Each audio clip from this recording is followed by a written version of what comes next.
Hello and welcome to my kitchen. My name is Cheri and today is Tip for Tuesday. So today we're talking all about the butt, the pork butt.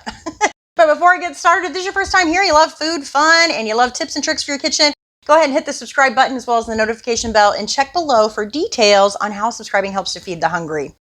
Okay, so Sunday was National Cuban Sandwich Day, and that typically calls for a slow-cooked pork butt or pork shoulder. And so that's what we made because it was also slow cooker Sunday. So we cooked it, really slow cooked it in our roaster here.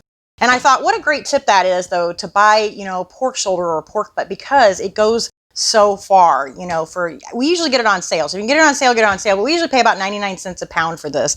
And this happens to be a 10-pound one that I did in here. So if you figure for a family of, 4, you're usually using about a pound of meat.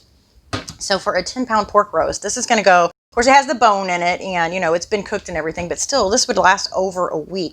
8 days worth of meals that you can make out of this. And of course, maybe you don't want to eat pork every day, but you can make those meals up. And this is something I like to do, even though I don't really meal prep.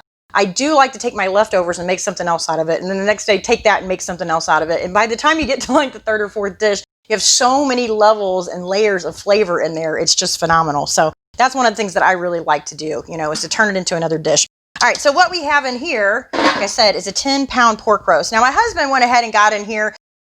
It fell off the bone, so he didn't really have to do much work there, but he got rid of the fat because I don't really like too much fat in there, and neither does my son, and neither does my husband. So he got in here and already cleaned it out.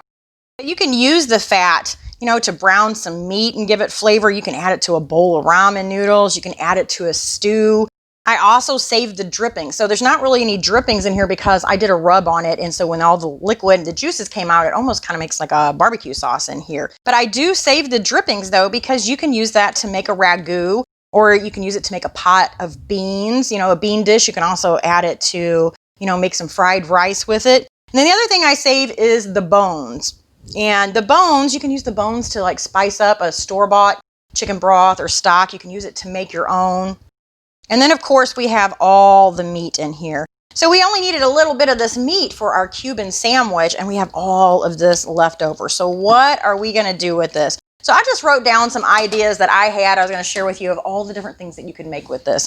So again, if you don't want to eat pork every day of the week, you can make one of these dishes and you can freeze it, for later. So that was my point of maybe I don't really food prep. Like I don't prep at the beginning of the week for, all of my meals or whatever. But I do like to do stuff like that. Well, I've already cooked this.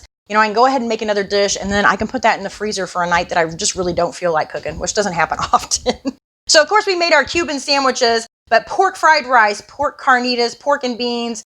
Let's see. Why did I write pork chick? I don't know what that means. Oh, pork chili. That's what it's. It's pork chili. Mac and cheese with pork. So that sounds a little weird, but I think maybe with some pulled pork, like after you turn this into a pulled pork and add some barbecue sauce to it. So you would use that, you would make pulled pork sandwiches, and then with the leftover pulled pork with the barbecue sauce, you could make, pulled pork nachos, pulled pork pizza, you can make a pulled pork shepherd's pie. You can do pork tamales, taquitos, quesadillas, pork stew, a pork pot pie, which I have never done, pork ragu. Yeah, you could do a barbecue pork loaded potato. So those are just some of the ideas that I had, that you can do. So that is one of the best tips though. If you can buy a big hunk of meat and slow cook it and, just get a lot of different meals out of it and get it for a really, really good price. It is well worth it. So anyway, I hope you guys enjoyed that. I thank you so much for watching. I'll see you next time. Bye.